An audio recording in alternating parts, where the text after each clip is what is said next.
Olá, começa aqui o Religare, Conhecimento e Religião. Como falar de valores morais na cultura contemporânea? Que lugar ocupam as tradicionais virtudes nas relações humanas atuais?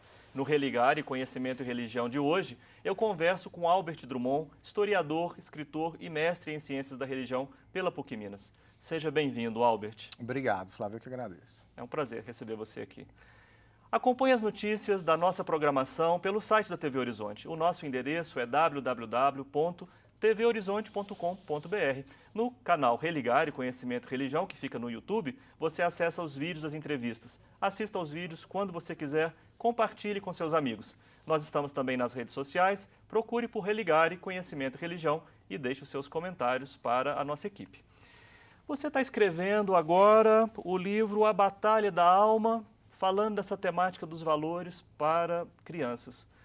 Como falar desse mundo dos valores para o universo infantil, Albert? É um pouco complicado. Foi mais complicado do que eu imaginaria que seria. Eu já tinha esse objetivo porque eu gosto bastante de contos de fadas, eu estudo isso também. E eu queria escrever alguma coisa dentro da minha temática, que são os 7 pecados capitais, a inversão dos valores morais para esse público infantil. Então eu comecei a escrever, a desenvolver esse livro, que é um conto de fadas também, só que ele faz parte de mais 4 livros, esses outros 3 já é direcionado para o público adulto, mas inicialmente esse livro, que eu vou trabalhar com essa personagem, que é uma criança, eu vou explorar como que esses vícios eles acontecem, né, na infância, porque a primeira coisa que a gente tem que entender é que os vícios eles são inerentes a todos os seres humanos, fazem parte de quem somos. Gula, ira, inveja, avareza, preguiça, luxúria, vaidade. A igreja ela condena esses pecados, porque na concepção da igreja pecados, na concepção de Aristóteles são vícios. Ela condena esses pecados. E eu percebo que hoje em dia isso está muito distorcido, esses valores estão muito distorcidos e o mercado ele vem estimulando isso cada vez mais. Sim. Então, assim, para trabalhar com criança e trabalhar essa temática, eu acredito que assim, a ideia primeira é tentar conhecer o que cada um desses pecados representam para a gente, como que isso aparece para a criança e a lição de moral final do conto de fadas mesmo, que é veja, entenda e aprenda a controlar esses instintos. Porque como são vícios que oferecem prazeres momentâneos, pequenos prazeres momentâneos, e é por isso que são vícios, são prazeres individuais. Então, quando você controla, você está controlando em bem de um prol maior. Sim. Né? Eu conheci o historiador, o mestrando em Ciências da Religião, o professor, mas agora está surgindo o escritor. Como é que é essa... E agora o escritor para crianças.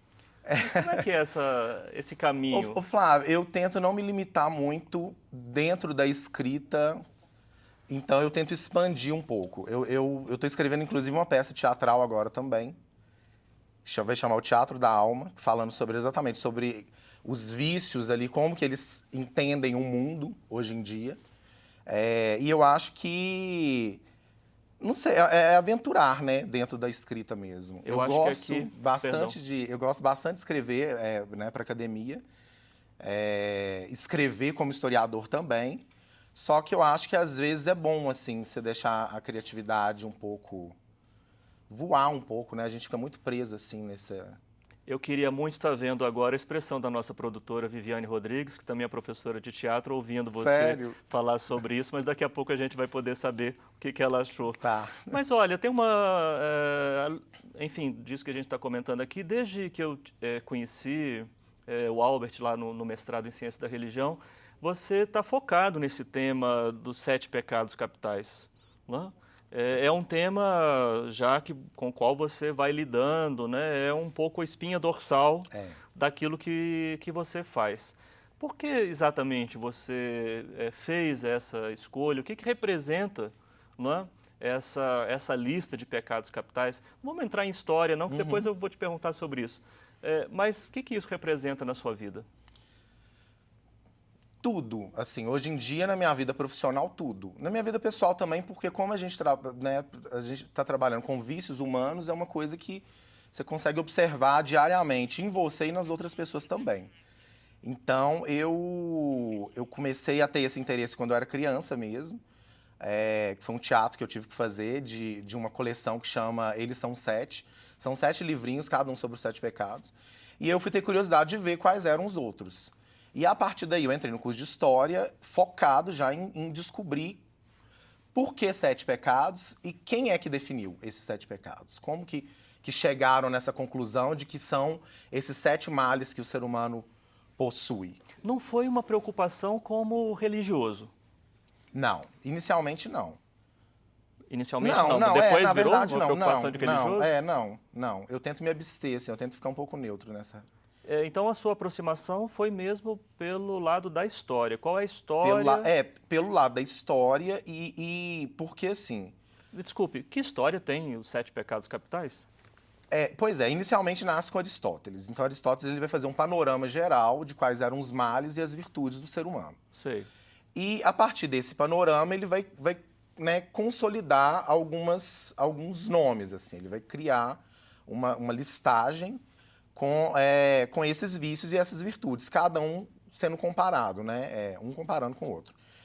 A partir daí, esse conhecimento de Aristóteles ele vai para o Oriente com Evagrio Pôntico, que é um monge do deserto, então ele vai estudar esses monges, como que esses monges lidavam com esses instintos naquela situação, no deserto. Então, por exemplo, porque os pecados também eles vão variando de gravidade, né? Então sempre não está encabeça a lista. Nesse período, por exemplo, a gula e a luxúria eram os maiores pecados, porque você está numa situação que vai te propiciar a esse tipo de situação. Esse conhecimento ele é trago para o Ocidente com João Cassiano, e aí essa listagem de vícios humanos começam a ser vista pela Igreja Católica, que vai colocá-los como pecados. Então, eles devem ser combatidos, mas não são pecados mortais. Eles são pecados veniais. Tanto que no Purgatório de Dante, o Purgatório é uma montanha dividida em 7 partes, cada parte referente a um dos pecados capitais. Então, as pessoas ali elas estão ali para expurgar porque são inerentes a todo mundo. O problema é o limite, né? Você ultrapassar esse limite e cometer o vício de uma forma que prejudica, assim, geral. Sei. Basicamente. A lista dos 7 pecados capitais, você deve saber até sonhar com elas, porque você está muito envolvido com essa temática. Né? Qual é a lista dos 7 pecados capitais? Pois é, a lista ela teve muitas mudanças, né? Começaram com 9, depois diminuiu para 8. Então, eles foram mesclando os pecados. Então, antigamente a gente tinha, por exemplo, vaidade, orgulho, soberba. Isso foi unificado e transformado só em vaidade mesmo. Então, a última listagem é de São Tomás de Aquino. E na listagem dele é gula, ira, inveja, avareza, preguiça, luxúria e vaidade. Esses 7 pecados, através da história, de que maneira eles, você já falou então aí na filosofia, também na teologia, na doutrina católica, mas também nas artes, né? As artes souberam beber desses vícios, né? Muito, porque na Idade Média quase ninguém era letrado. Então o que se tinha eram os discursos. Então, uma forma de exemplificar esses discursos eram criando pinturas e vitrais, iconografias distintas com essa temática. Então, na Idade Média, na transição de Idade Média e Idade Moderna, a gente tem realmente muito material dentro da arte mostrando os malefícios desses vícios, porque a intenção da igreja era esse mesmo, era mostrar como os vícios eram perigosos para a sociedade e, através dessa consciência, as pessoas começarem a controlar esses vícios. Sim. Nos dias de hoje, é possível ainda falar em 7 pecados capitais? Já mencionei aqui e ali com a pessoa e as pessoas... Mas ainda esse assunto é atual? Pecado, não. Pecado capital, não. Mas talvez os vícios do capital, sim. Porque pecado é uma concepção cristã católica, é uma concepção de que ou, né, você comete, você vai ter uma punição específica. E hoje em dia a gente já consegue entender, em 1915 o Freud ele vai trabalhar com a ideia de pulsão, então de que ele vai falar exatamente que esses vícios eles são naturais dos seres humanos. Então todo mundo vai ter inveja, vai ter raiva, a vaidade, quando você é elogiado, quem é que não sente, né, um certo prazer em estar em algum determinado patamar? Só que eles causam uma série de malefícios sociais, assim, inimagináveis. E é isso que precisa de ser revisto hoje em dia.